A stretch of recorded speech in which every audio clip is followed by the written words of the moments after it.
Welcome back to Celebrity Radio. It's Alex Belfield touring the world, talking to the people who have the most interesting restaurants and the best bars and the most unique properties and hotels in the world. And Caroline Drayton is the Director of Public Relations at the St Pancras Hotel, which is a Renaissance hotel, and it is unique and tremendous and wonderful. Thank you for having me. Good morning, Alex. Pleasure to have you. We're sat here at the moment in this glorious temple of history, really. That's what it is. It's a hotel, it's a bar, it's a restaurant, but we're sat in history. That's what makes this place so remarkable. Absolutely, and I think this was the excitement when we reopened back in May last year. Anyone who spent any time in London at all has known this building externally for decades and decades, but since the original hotel closed in the 1930s, apart from a fortunate few, no one's had access inside. So hence the reason that there was this, huge excitement and curiosity, I think, more than anything, as I say, when we opened last year. I'm fascinated by planes and trains and the history that goes with it. Normally, wherever there's an old train station, there's a glorious hotel. The trouble with that is these glorious hotels are impossible to maintain and very expensive to renovate. No expense was spared with this, and it took years and years and years. And my God, has it been worth it? Because this is now such a shrine and a tribute to the history of the station. Absolutely, and I think this is one of the most important factors is, as you say, when the hotel was first built, it was very much built in conjunction with the station, and to see both the station to a certain extent and even more so the hotel fall into such disrepair during the large part of the 20th century was, very sad to see. So with the huge renovation that went on with St Pancras International Station reopening in 2007, and then the huge work that went into the hotel, which, as you say, was a huge project. It really all kick-started in 1996, and for the hotel to, open in 2011, that is a huge development.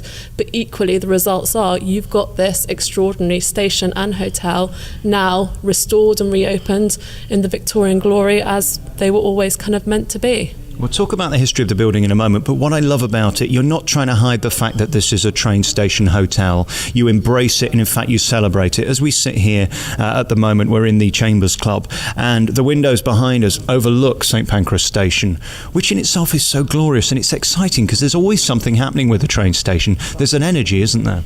Absolutely, and when the station reopened in 2007, there was a huge focus on ensuring, that kind of the correct brands, restaurants, bars and everything kind of came into it, as well as restoring the extraordinary architecture. And as you say, that's something that we wanted to fully embrace, because in essence, the original architect, Sir George Gilbert Scott, was responsible for not only this hotel, but also, the whole structure which surrounds the station.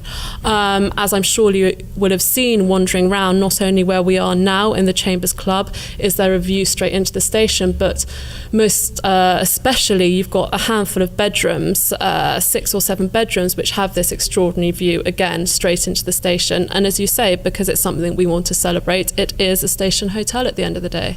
And we should say this building is enormous. Give us some facts about how big it is. I mean, you can't miss it. For example, if you're coming into King's Cross or St Pancras, which are virtually adjoined, you can't miss this building. There's a huge clock tower, and it is as big and as grand and as magnificent as a building could be. Absolutely. As you say, walking down kind of, Euston Road, it's very easy when you're giving directions because it's not a building you're going to miss. In essence, it fronts the entire station. So even if people aren't familiar with this station, people know the size of train stations generally, so to imagine this whole building is the front of a train station gives you an idea of its scale. As you pointed out as well, we have this extraordinary clock tower, which I don't know if you know is actually a private apartment, and yes, so it's absolutely kind of unmissable.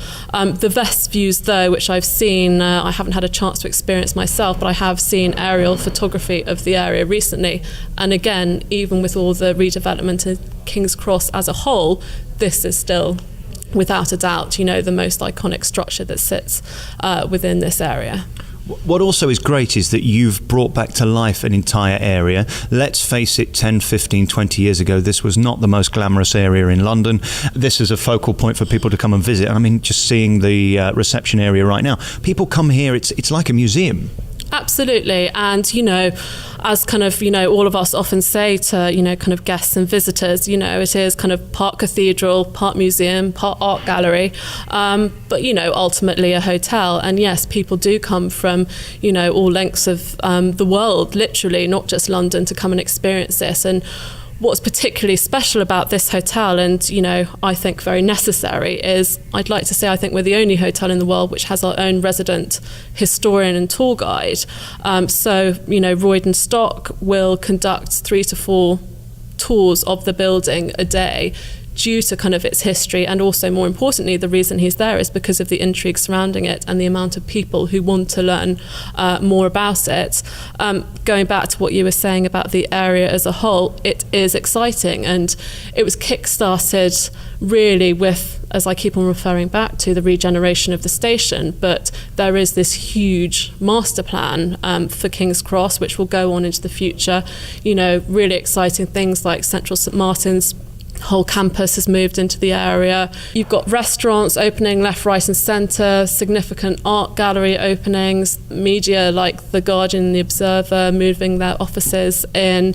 And there is just, you feel with King's Cross at the moment, it really is kind of the beating heart of the city. And so it's hugely exciting for us to be a part of all of that. Interesting facts and figures. The new Piazza Square that's now up and running in front of Central St Martin's competes with Trafalgar Square in size. King's Boulevard is the first important road in over 100 years to be built in London. So, that's what's going on in this area, and it's exciting for us that we were at the start of that. But then equally, we'll be an important part of it in the future as well.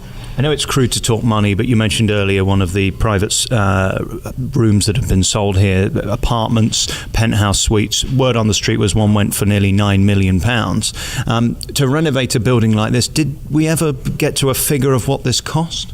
Absolutely. So the hotel was renovated at a cost of £150 million, the whole building at a cost of £200 million. I mean, it's an extraordinary amount of money in the worst recession in history, at a time when you would expect that hotels are struggling. In fact, it's the reverse. It seems like high-end hotels are actually doing better than ever before. Absolutely. And there's the market for it in London. And I think, King's Cross is an example, a perfect example of a very, very up-and-coming area. If you look at the London 5-star luxury hotel market as a whole, over the course of, the kind of previous 2 years, and again going on for the next 18 months, it's a hugely exciting time. There are a lot of 5-star hotel openings, and, in my opinion, it makes London one of the most kind of exciting leisure and business destinations in the world right now.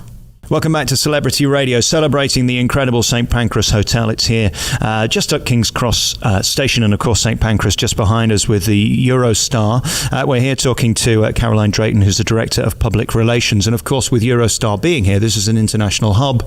A lot of foreign visitors arrive here at King's Cross and St Pancras, and this is the first thing they see. Pretty magnificent, isn't it? Absolutely, and there's an argument that some people call it the gateway to London, other people call it the gateway to Europe, depending on which way you look at it. But yes, to be attached to an international station, and as you say, with the huge number of international visitors coming in from either France or Brussels, is absolutely fantastic for us.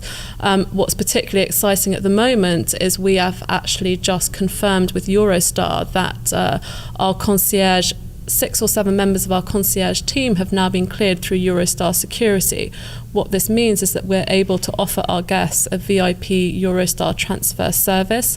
For any of our guests staying in the chambers specifically, if we know they're travelling on to Paris, Lille or Brussels, a member of our concierge team can collect them from their room or suite just 30 minutes before and escort them straight through the station, straight through security, and deliver them right onto the train with their luggage. And so it's obvious that we'd be working very closely with Eurostar, but it's particularly exciting for us at this time that that's a service that has just been secured and that we can offer.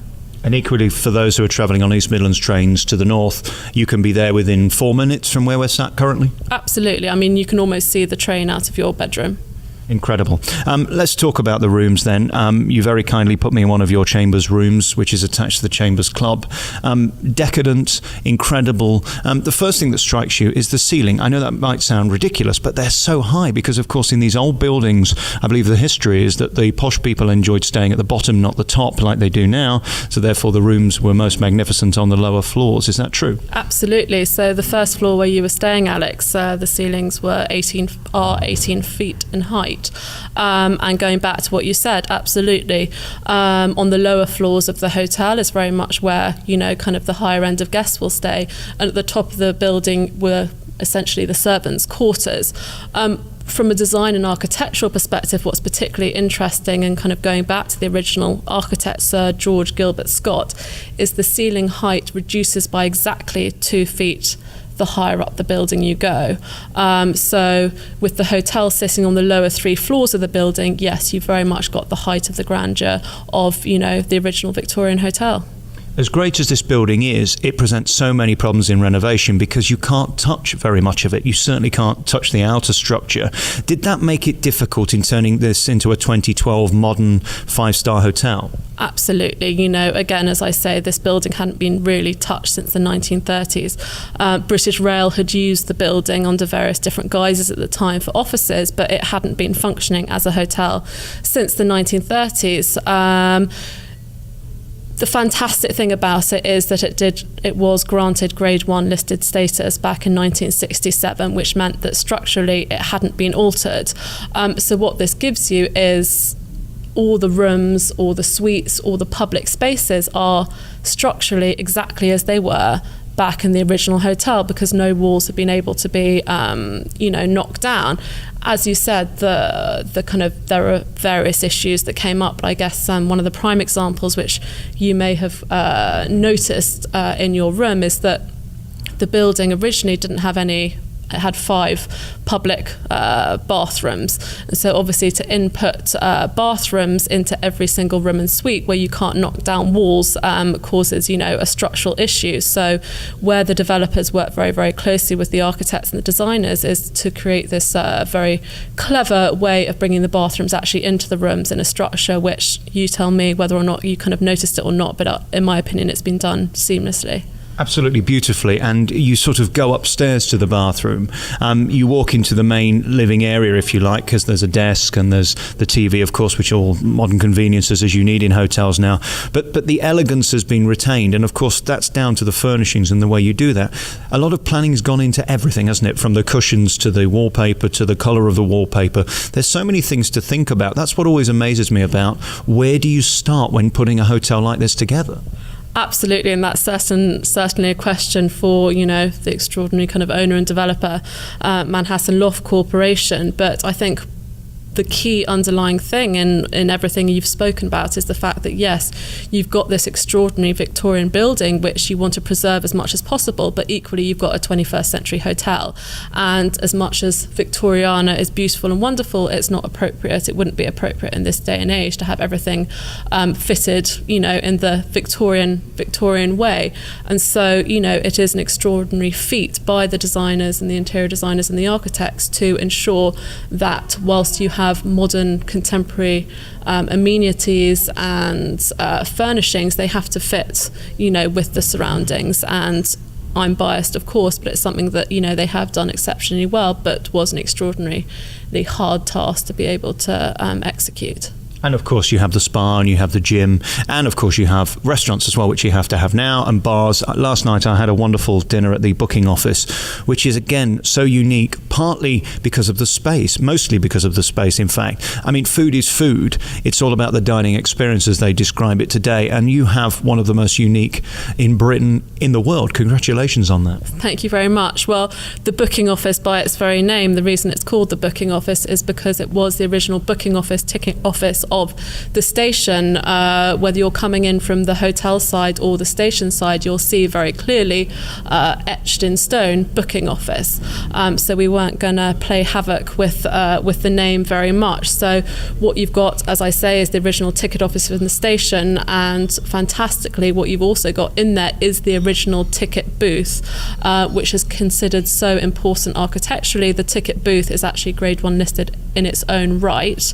For those of you who haven't visited, it's where kind of the bar is positioned in the room, and you've got the original kind of windows where passengers would buy their tickets, you know, these huge vaulted ceilings, and again, like every aspect of the hotel, the design detail that's gone into that room, or should I say went into that room back in the 19th century with the wood paneling. You've got 173 diamonds in there. The flower in the middle of each diamond, each one is completely unique, and you know, to come up with 173 designs for flowers, it just is another example in this building where, you know, the original architects and designers went above and beyond, as we like to think we've done, you know, now. I don't know about you, but when you sit there, Caroline, and eat in the booking office, you can't help but think of all the people who have gone through there over many, many years. There's an incredible atmosphere and a sense of history as you're sat there, and you've encapsulated that. It would have been very easy to ruin it. The wrong mood, the wrong lighting, the wrong atmosphere could have ruined the entire feel of the restaurant. Absolutely. And again, going back to design and furnishings, you know, we put a very kind of strong focus on that. But, you know, other things, I know you say that kind of food is food and drink, and you know, and I do agree to that to a certain extent, but just other things that we've added to the whole experience. So for example, my mixologists in the booking office tell me that actually in their kind of research when they were setting up the bar, that cocktails in fact were invented in the Victorian era. So they went back to the original kind of Victorian cocktail recipes. The perfect example being punches. Punches were hugely popular during the Victorian era. So that's something that the mixologists have gone back, looked to see what they were doing. As we all know, not everything they did in the Victorian times is 100% suitable for eating and drinking nowadays, but they've certainly used it very much as the basis for a lot of their recipes. And also what you'll see on the bar is these kind of extraordinary handmade copper punch bowls line the bar with these kind of fantastic Victorian recipes, but it's done in such a way that it gives any visitor to the booking office an added experience rather than making it throwing the whole Victorian message kind of too in your face. And it was fun as well. I mean, last night I had a rum punch to begin, and it just gets you in the mood for an evening of great fun and entertainment. And I know at the weekends, Thursday, Friday, Saturday, you have live entertainment there now. So again, you're mixing the new with the old, which people seem to love. I mean, I spoke to the manager last night, and he said it's far beaten any expectation for numbers. People are coming here just because of the atmosphere. Absolutely, and obviously the fact that it's, you know, very much attached to the station, there is an entrance direct in from the station, you know, helps all of that, but it has exceeded all expectations. And I think what's kind of even more extraordinary about it is if you look at its opening times, which again is very unique in London, is it is open from 6:30 in the morning until 3 o'clock in the morning. So actually there's far fewer hours that it's closed than when it's open. And pretty much from 6:30 in the morning when you start doing the kind of the breakfast runs through into kind of daytime, all day dining, into the evening and until the much later night, the place is absolutely buzzing, and it's hugely exciting for us as a hotel, you know, to see that. And again, it's mixing that old with new. You've got to keep up with the times to bring in the younger crowd, because ultimately this has got to have a future as well as a past. Absolutely. And, you know, again, going back to kind of, you know, the whole area, that's the amazing thing about it.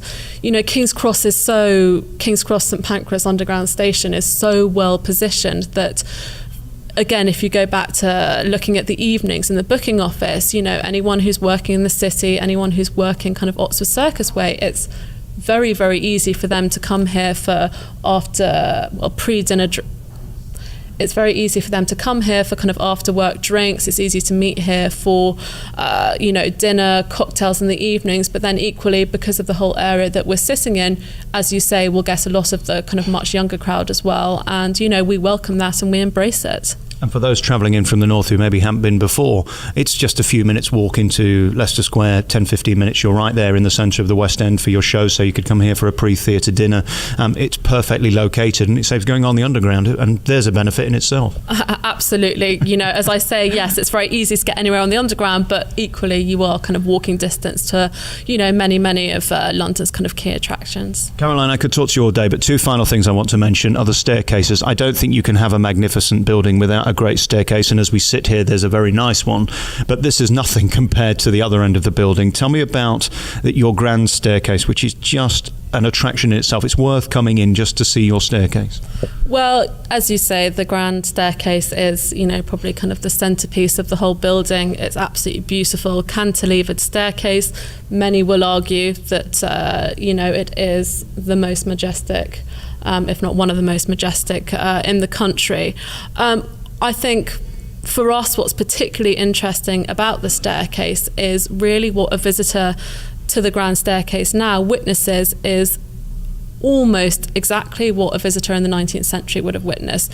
The reason I say this is because obviously the architecture of the staircase is completely original, but more importantly, things like the tiling on the ground floor is original. The carpet on the staircase is an exact replica of the original carpet. We know that because we found scraps when we started redeveloping, so we were able to completely recreate it. The fleur-de-lis pattern on the walls is a 1901 pattern, so it's just amazing. It really does, more than any other part of the hotel, I think, kind of sweep you into that kind of history.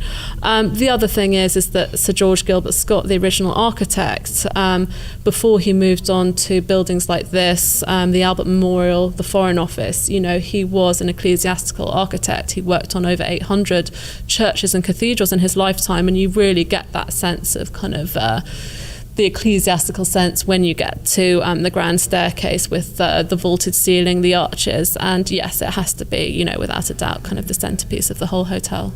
The great thing about staying here, obviously you get a great room, obviously there's great food. If you're lucky enough to go in the Chambers Club, there's wonderful hospitality and great drinks and canapes before dinner. But you are part of almost a theatrical production. The grandeur of this building, you feel it everywhere you walk. There's no escape from the grandeur of the St Pancras Hotel, is there? It's interesting that you refer to it as a theatrical production, because we want to ensure that, our guests, do get caught up in kind of the moment and the history of it all, and whether that be a focus for us before we opened on things like the uniforms, the doorman's uniforms, concierge's uniforms. There's very much visually a reference back to kind of the train uniforms of the Victorian era.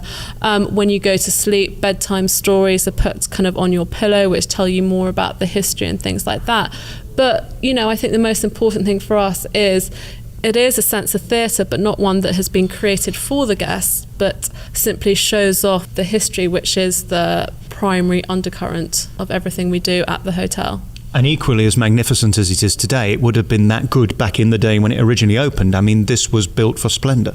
Oh, absolutely. And back in the 19th century, when all of the railways were privatised, and so wherever you built a station, you built a station hotel. That's what the railways did back then. But this was a railway hotel of a completely different level. And in essence, actually what this was the Midland Railway showing off about what a fantastic railway company they were. Look how we can take the most eminent Victorian architect of the times, look what we can build, look what we can produce. And also it was a fantastic advertisement for the Midland Railway, because all of the materials that you see kind of throughout the hotel were from the Midlands. So it was them also saying to the rest of the world, look at what the Midlands can produce. Well, I've stayed in many hotels around the world, and this has been such fun, the epitome of decadence, the epitome of magnificence as well, and a thoroughly enjoyable experience. I recommend anybody who's coming into London, it's so convenient whether you're staying at Euston, coming into Euston, King's Cross or St Pancras, it's right here and so close to the West End, and it means you don't have to get on the underground, which is a blessing. Thank you for having me. This is really a tremendous place to come and see. Even if you don't stay here, just come and have dinner or have a look around, because you'll be more curious. The more you see, the more you want to see, and the grand staircase really is tremendous. And thank you for a wonderful stay. Caroline Drayton is the Director of Public Relations here at the St Pancras Hotel. What is your website? www.stpancrasrenaissance.co.uk. Thank you very much. Thanks, Alex. It was a pleasure to have you.